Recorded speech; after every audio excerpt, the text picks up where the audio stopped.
In the early 19th century, anticipation of a coming promised one swept across both the Islamic and Christian worlds.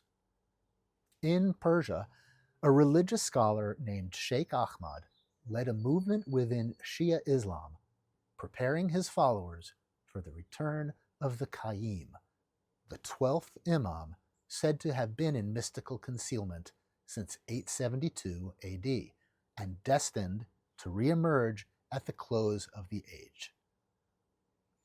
In 1844, one of Sheikh Ahmad's disciples, Mullah Hussein, began a search that led him to the Bab, a young merchant in Shiraz who declared himself to be the return of the Qayyim.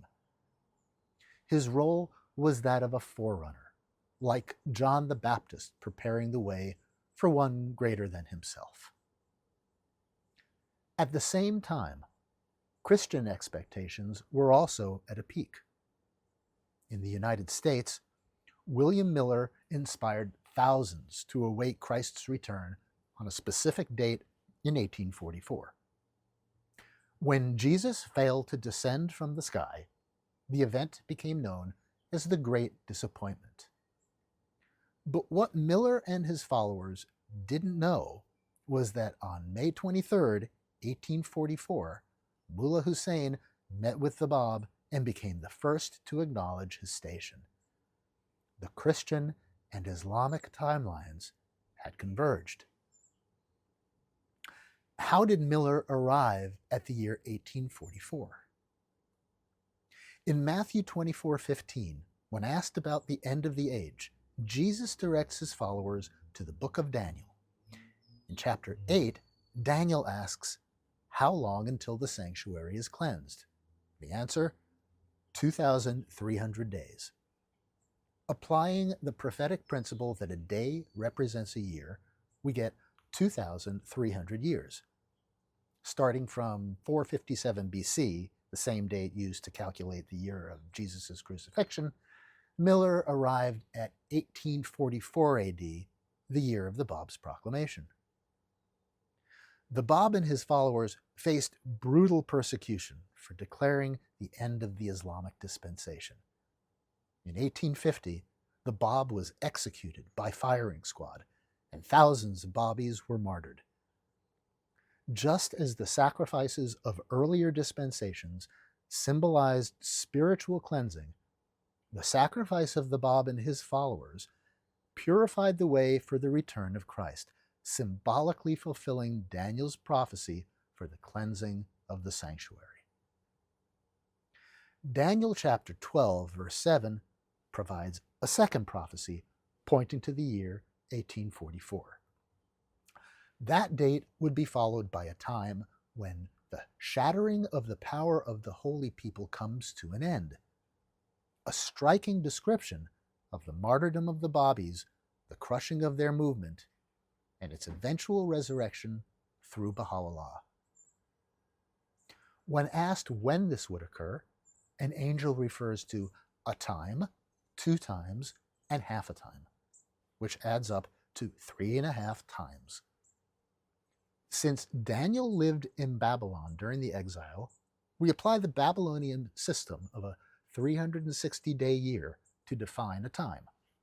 Multiplying 360 by 3.5 gives us 1,260. The year 1260 in the Islamic lunar calendar aligns exactly with 1844 AD, the year that Bab declared his mission to the Islamic world. Daniel 12:11 provides yet another timeline. From the time that the daily sacrifice is taken away and the abomination of desolation is set up, there shall be 1,290 days.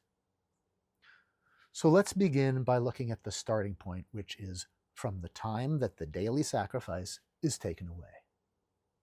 The Christian Church had replaced the daily animal sacrifice of the Old Testament with the symbolic sacrifice of the daily Eucharist.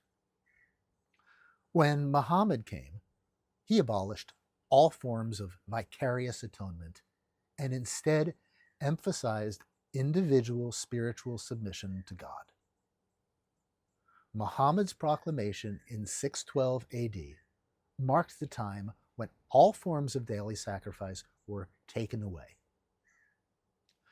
So now, what is the abomination of desolation spoken of by Daniel?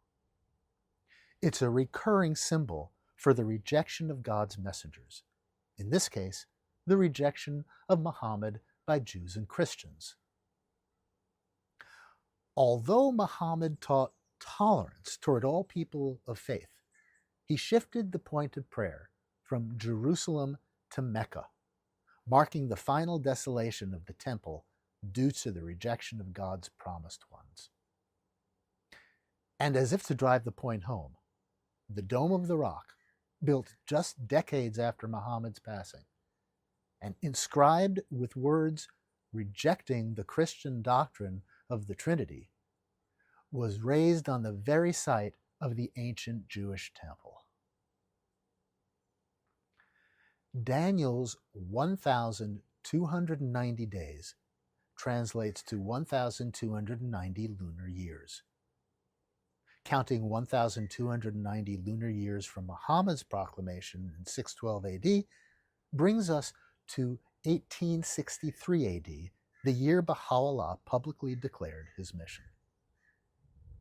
So the prophetic timelines of Daniel give us two key dates: 1844, the declaration of the Bab, and 1863, the declaration of Baha'u'llah. Two dates, two revelations, one unfolding divine plan. To learn more, visit schooloftheland.com, where history's oldest promise meets humanity's future.